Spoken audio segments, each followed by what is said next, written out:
di ruku dan sujudnya. Iya.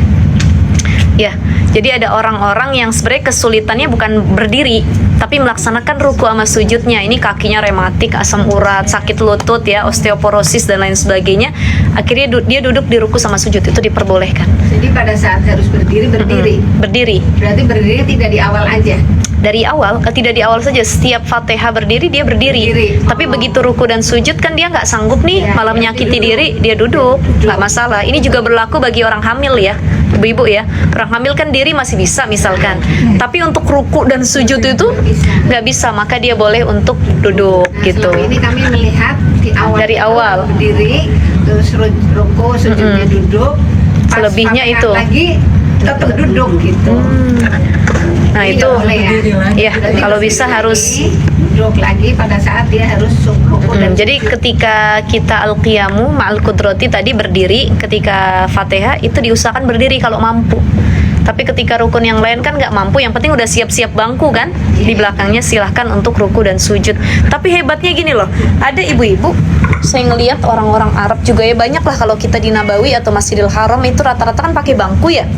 Banyak tuh disediakan bangku-bangku wakaf itu. Nah ada orang yang walaupun udah sakit, itu saya pernah sholat samping orang, saya ngobrol sama dia tuh kalau nggak salah orang Mesir ya, orang Mesir, ibu-ibu badannya besar gitu, sakit lututnya kayaknya, kakinya. Jadi ketika setiap mau sujud dia tuh ngeringis. Allahu Akbar. Itu masih dipaksa. Mbak ada sholat, saya ajak ngobrol gitu. Kenapa nggak pakai bangku?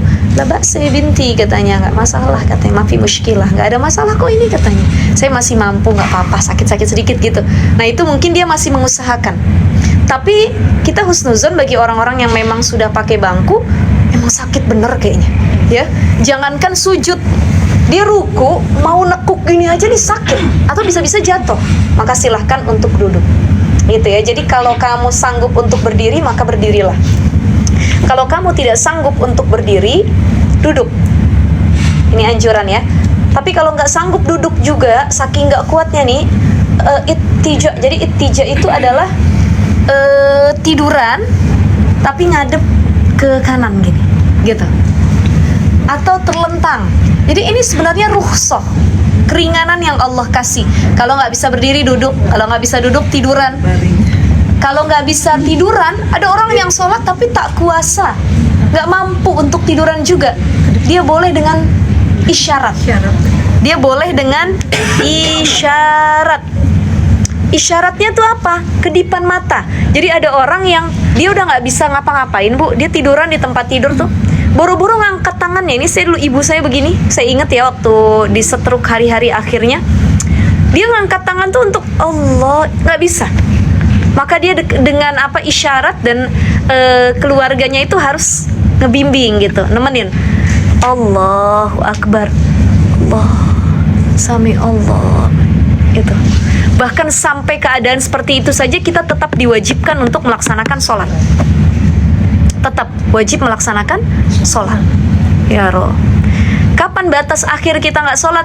Ya mati, pas wafat. Ya udah nggak bisa sholat lagi.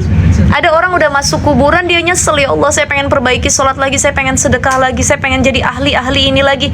Kata Allah udah nggak ada lagi kesempatannya, nggak bisa balik lagi, udah dikubur, masa balik lagi? Nggak bisa, udah gitu. Tapi kalau masih sakit itu masih bisa melaksanakan sholat. Ada orang yang demam dikit nggak mau sholat. Kenapa nggak sholat? Demam nih, pilek katanya. Ya kayak anak kecil ya, Masya Allah.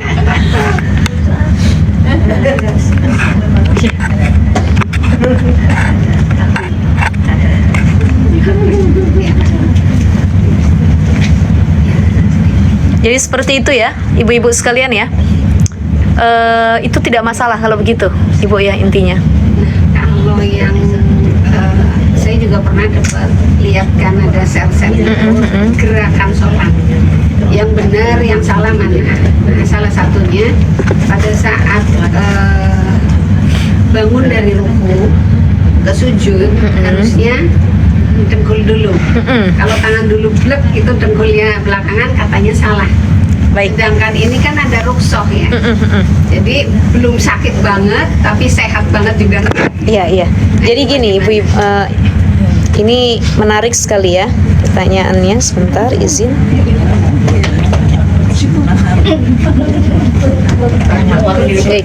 Lah, mewakili pensiunan nih. Ruku dulu apa?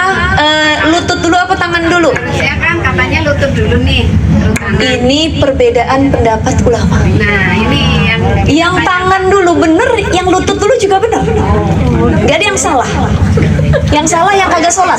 Ya. Ya. Jadi saya lupa perbedaan mazhabnya ini ya. Saya lupa mazhab mana yang membolehkan tangan dulu, yang lutut dulu saya lupa ya. Tapi begini, antara perbedaan mazhab ini ada yang ada yang mengatakan harus tangan dulu. Kalau dia tangan dulu, ini menguntungkan orang yang tua, yang sudah uzur, ya. Dan ini pendapat dari salah seorang imam mazhab yang memang sudah mengalami dia uzur gitu, dan artinya boleh kok praktek gerakan sholat itu tangan terlebih dahulu. Jadi sholatnya begini nih, ya. Allahu Akbar.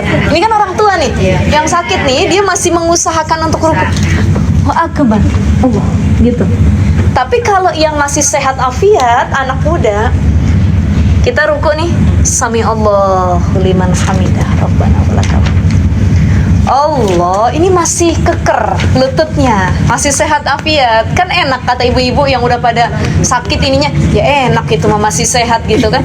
Allahu Akbar. Ini dua-duanya bener, Bu. Jadi ada ulama yang mengatakan lutut dulu, ada ulama juga yang berpendapat tangan dulu. Jadi dua-duanya bener, silahkan. Yang tangan dulu itu memberikan keringanan bagi orang-orang tua, yang lutut dulu bisa diikuti oleh yang masih muda gitu. Jadi kalau yang masih muda lutut dulu, kita masih sehat. Allahu Akbar, ya. Karena kalau tangan itu menopang lutut yang sudah tidak bisa gitu. Nah itu perbedaan pendapat ulama. Jadi nggak salah dua-duanya. Yang salah nggak mau sholat, yang nggak mau sholat, yang nggak mau sujud, nggak mau ruku gitu ya. Terima kasih. Ya.